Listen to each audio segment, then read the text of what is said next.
Hai, berjumpa lagi kita di dalam channel ini. Oke, pada hari ini, apa yang ingin admin kongsikan kepada Anda semua berkaitan dengan isu-isu panas, di mana Datuk Seri Anwar Ibrahim telah berjumpa dengan Presiden Indonesia, yaitu Joko Widodo. Apakah yang telah dibincangkan kedua-dua Perdana Menteri kita ini? Jadi sebelum itu, jangan lupa tekan butang subscribe, tekan juga pada butang lonceng supaya Anda tidak ketinggalan info-info penting yang akan admin sampaikan di dalam channel ini. Bagi yang telah lama mengikuti channel ini, admin ucapkan ribuan terima kasih kerana Anda telah memberi admin satu sokongan yang amat bermakna bagi diri admin. Jangan lupa tekan butang subscribe, tekan juga pada butang lonceng. Seperti mana yang baru sahaja admin sampaikan kepada Anda, beritahukan kepada Anda sebentar tadi bahwa ada satu isu panas di mana kedua-dua menteri Indonesia dan Malaysia ada membuat satu perjumpaan tergempar, perjumpaan yang mengejut. Apakah yang dibincangkan oleh kedua-dua menteri tersebut? Jom kita sama-sama dengar apa yang admin dapat di laman sosial. Makna oposisi bagi seorang Anwar Ibrahim.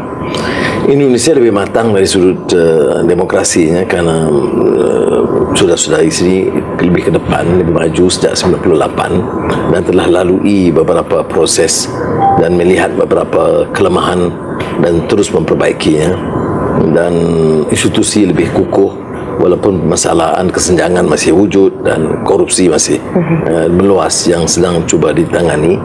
Dan saya kira peranan oposisi itu masih penting dalam negara, dan suara-suara begitu sudah juga kedengaran di Indonesia, walaupun ada juga pandangan untuk hidupkan semangat musyawarah gotong royong yang lama, tapi itu terserah kepada Indonesia untuk memutuskan apa yang sebaiknya. Tapi apakah oposisi selalunya harus dengan tujuan untuk menjatuhkan ataupun menggulingkan pemerintahan untuk kemudian bisa meneruskan tujuan mereka? Itu pandangan yang itu selalunya didukung oleh golongan yang authoritarian, enggak dapat menerima oposisi. Oposisi sebenarnya adalah memberikan alternatif.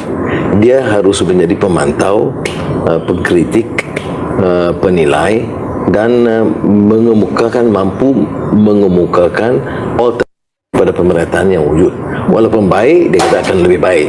Kalau bobrok, jelek, akan diperbaiki. Jadi itu peranan conventional opposition dalam sistem yang demokratik. Tapi kalau Anda sendiri melihat bagaimana oposisi kita di Indonesia saat ini? Saya berteman dengan semua. Kita lihat kalau di sini, di sambutan saya di Universitas Negeri Padang ini, wakil dari semua partai hadir, dan saya bila sebut pun saya sebut Jokowi dan Prabowo keduanya sekali. Jadi saya ambil pendekatan itu lebih lunak gitu. Saya konsisten kalau bicara selain daripada silaturahmi biasa, soal polisi rakyat, soal kerjasama dua hala, soal ekonomi dan pemerkasaan budaya. Jadi kita bicara selalu santai begitu, tapi juga tajuk yang agak serius. Masyarakat lebih matang, ada yang jaringan politik kuat, tetapi kalau calon wali kota independen masih bisa, jaringan politik masih kuat, tapi kalau lihat Gubernur Sumatera Barat ini masih menang walaupun partainya tidak relatif ketimbang partai lain tidak kuat. Jadi saya yakin dan lebih percaya tentang kematangan atau wisdom of the masses untuk memilih apa yang lebih baik.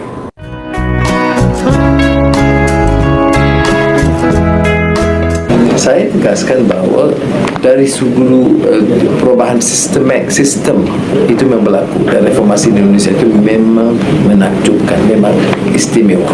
Tetapi masih ada kesenjangan dan masalah kemiskinan yang agak serius. Masih ada permasalahan korupsi yang terus didemokratikan dari atas sampai ke bawah. Bila ada desentralisasi, orang bicara korupsi juga juga berlaku desentralisasi.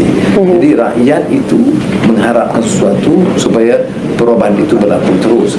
Yang mengagumkan saya tentang Indonesia itu ialah jika dibandingkan dengan order yang lalu lama dan baru, itu masih adalah satu perubahan yang agak besar. Ya, memang ada shift yang ketara, tetapi untuk melihat secara lebih kritis dan teliti, memang banyak yang harus dilakukan kerana bila korupsi itu dibudayakan, maka elit itu terlalu banyak bergelumang dengan